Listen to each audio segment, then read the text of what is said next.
Governor of Karnataka, Sri Thawarchand Ji Gehlot, Chief Minister of Karnataka, Sri Basavaraj Ji Bambai, Union Minister of Civil Aviation, Sri Jyotiraditya Ji Scindia, Sri Ajay Bhatt Ji, Raksha Rajya Mantri, Honorable Defence Ministers and other participants from friendly countries, General Anil Chauhan, Chief of Defence Staff, तीनों services के हमारे chiefs, admiral R Harikumar, chief of naval staff, air chief marshal V R Chaudhari, chief of air staff, general Manoj Pande, chief of army staff, Shri Girdhar Aramane, defence secretary, अन्य गणमान्य प्रतिनिधि और अधिकारी वर्ग, media के मित्रों, देवियों व सज्जनों, एल्लारुगु नमस्कार। आज एरो इंडिया 2023 के उद्घाटन समारोह के महत्वपूर्ण अवसर पर हमारे माननीय प्रधानमंत्री जी का हम सब के बीच होना हम सब के लिए एक प्रसन्नता का विषय है। अपने व्यस्ततम कार्यक्रम में से समय निकालकर आपने यहाँ अपनी गरिमामयी उपस्थिति प्रदान की है।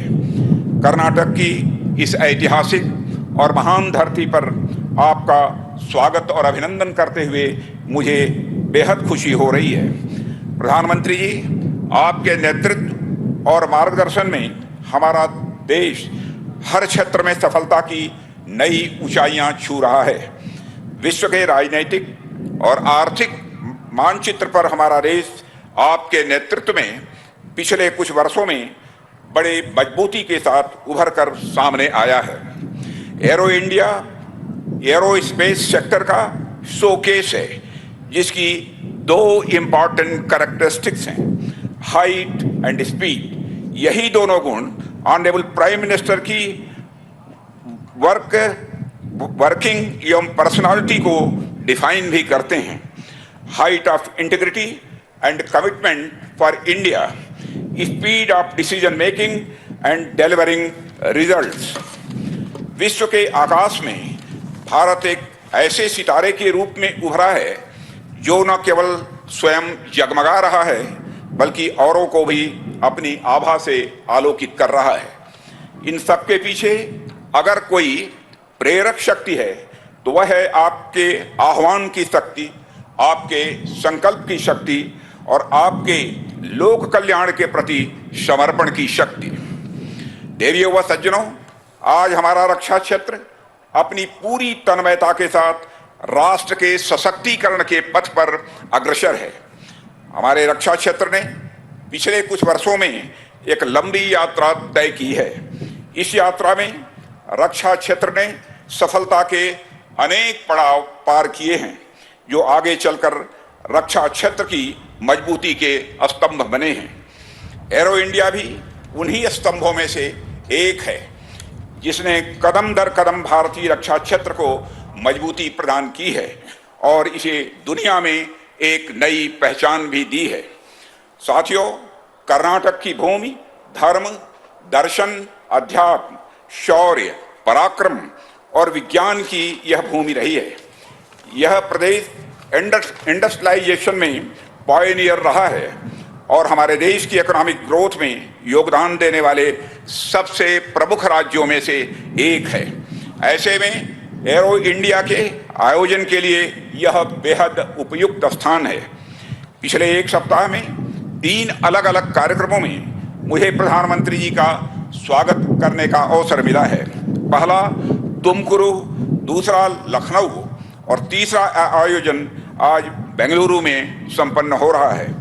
इनमें तीनों ही कार्यक्रम इंडस्ट्रियल और इकोनॉमिक ग्रोथ से संबंधित रहे हैं, जिसमें से 2 तो कर्नाटक राज्य से ही जुड़े हुए हैं।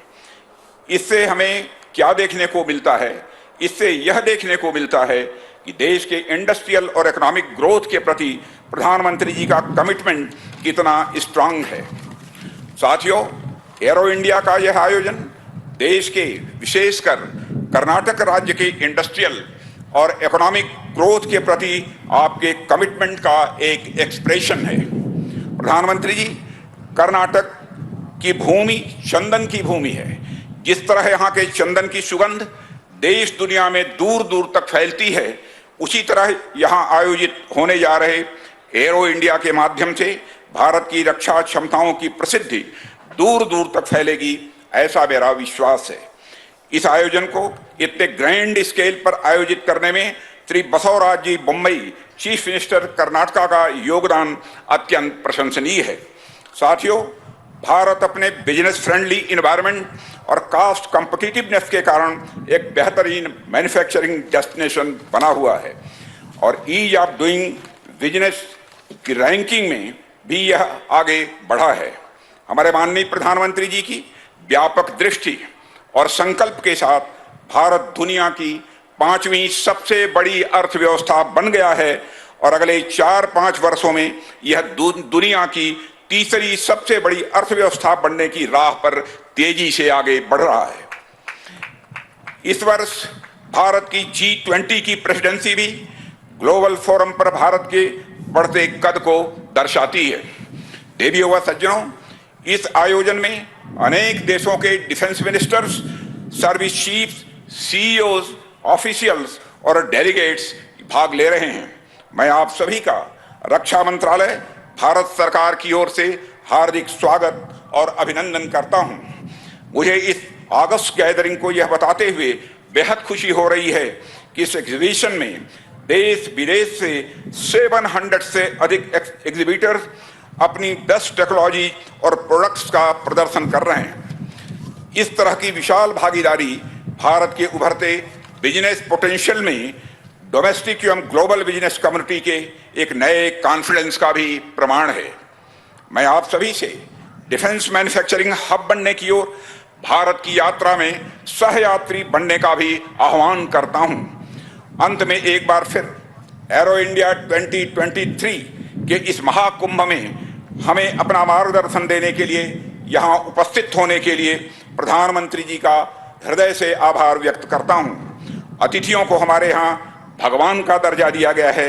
मैं देश विदेश से पधारे देवतुल्य सभी आगंतुकों की उत्साहजनक भागीदारी के लिए धन्यवाद देते हुए यहीं पर अपना निवेदन समाप्त करता हूं।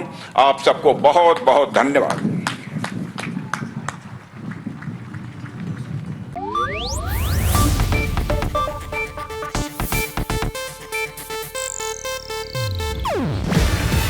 ಇದು ಏಷ್ಯಾನೆಟ್ ನ್ಯೂಸ್ ನೆಟ್ವರ್ಕ್ ಪ್ರಸ್ತುತಿ.